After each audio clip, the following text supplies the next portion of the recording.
Hello everybody, this is Toys R Us, and for this special figure showcase and review we're going to be looking at the Generations Deluxe Class Wheeljack figure from 2011. So what we're going to do with this video, we're going to have a detailed look at him in both of his modes to help you decide how you want to display him. We're going to have a look at the accessories that come with him to help you know if yours is complete, and we'll see how we can use them in various ways in both modes. We will of course do a quick comparison to the original owner of the mould, which of course was Turbo Trax. Is he going to stand up? Yep, and we can also of course do some comparisons with him and the original Generation 1 Wheeljack toy and the latest version that I've got of him to date from the Siege series. So loads to cover in this video. I'll try and make it as entertaining and as interesting as possible, and while I'm taking these away, I'd just like to remind anybody, if you're not subscribed to this channel, if you'd like to hit that subscribe button for me now please, because it really will help me out. So let's have a look at this figure then. So I think this was the first sort of time that we officially called these figures the Generations line. We obviously had Classics and Universe before, but then the Generations tagline with these really sort of stuck. So we've got this figure here, and it's a great homage to Generation 1. You can see you've got a ball and socket joint there in the shoulders. You've got lots of articulation, bicep flexion. You can swivel the wrist. The head is able to look up and down, twist around side by side. Again, we've got a waist swivel. We've got a knee bend, an ankle tilt and rock, even with these huge overly sized shins and I suppose part of the legs. You can see that when you lift this up, the head comes up as well. It's just brilliant. It's such a great homage to the original one.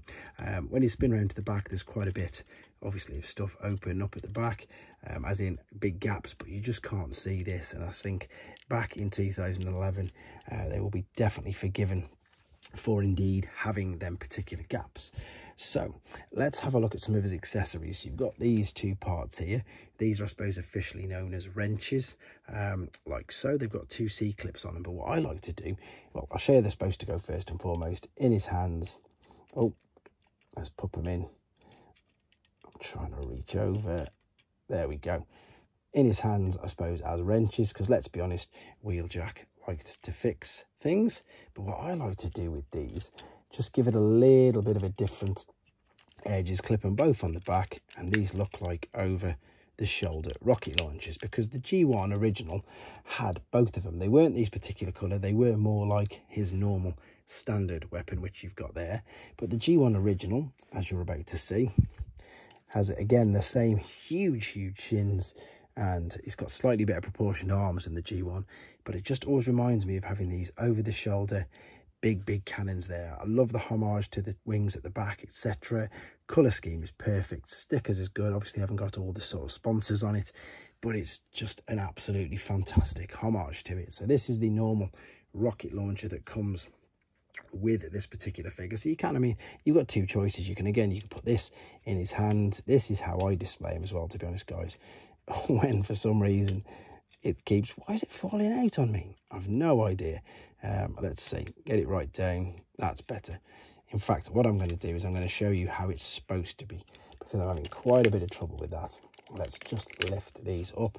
So again, there's your C-clip, and this is how pretty much it's advised that you make it look, and it still looks okay.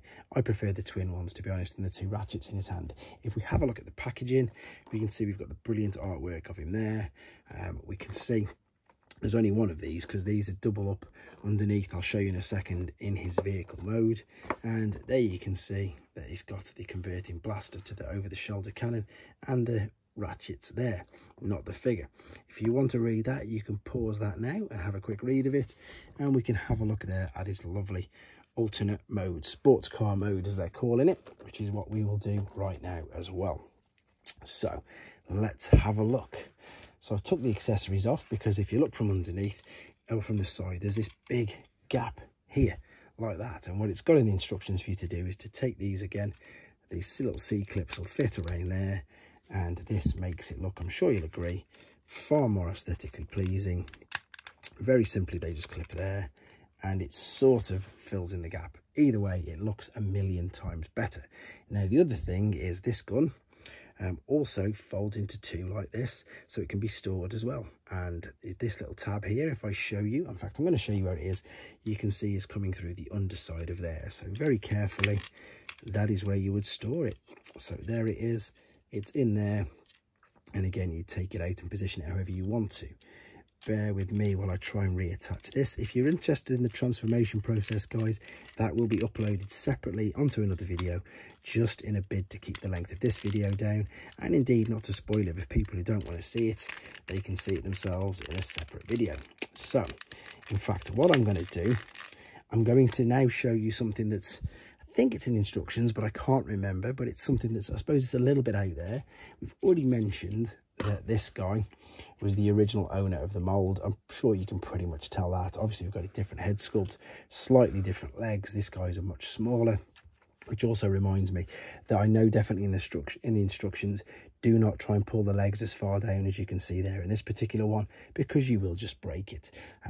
A lot of things from this mould were used on here, but some of the things they didn't retain. So yeah, don't try and extend the legs, you will damage this one. So anyway, because obviously Trax was the previous owner of this mould, Trax, for anybody who remembers, had a flying car mode, and this guy does as well, sort of. So that's the main reason why I've not reattached that, because what I'm going to do is I'm going to separate the door here like so.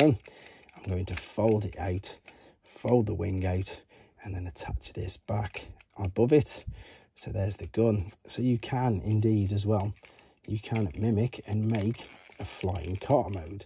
Why you would want to, I don't know. Wheeljack never really had a flying car mode, and in all honesty, excuse me, I don't think Trax's flying car mode was the greatest either, but it's there, it's another mode, and that's what it looks like if you wanted to do it yourselves. Let's take these off, fold these back in, and what I'm going to do now is I'm going to show you a direct comparison with the vehicle mode in his G1 self while I just click all these together, because you won't be able to see it properly.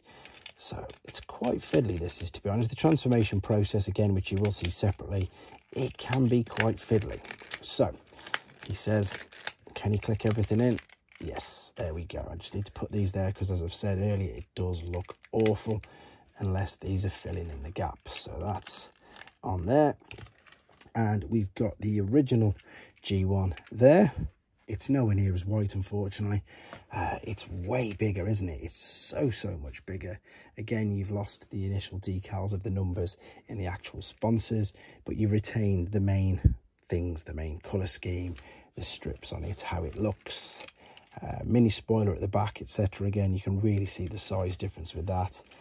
Love it. Probably biased again, because again, everybody who watches the channel knows that I just really do love Generation 1 figures. Right, what we need to do now then very quickly is just do some comparisons. This is the latest version I've got now. There is a Kingdom version. I do not have this. This is the Netflix version from the War for Cybertron trilogy. Again, there is a Kingdom one, but I do not have it. And again, you can see that all the homages go back to these big square feet, huge shins. And then, funnily enough, nowadays with this new, smaller, tiny little rocket launcher, which I can put in his hand as well. He says, I'm going to attempt it. No, it's not going to go in that hand for me at all. It'll go in that one instead. Great figure, great character, hugely popular. It's been an absolute pleasure digging this guy out to be able to do this video on him. So I hope you enjoyed looking at it. I hope you found it informative and it helped with your decision on whether you wanted to get any of these. And yeah, keep your ideas and suggestions coming forward. And of course, guys, take care.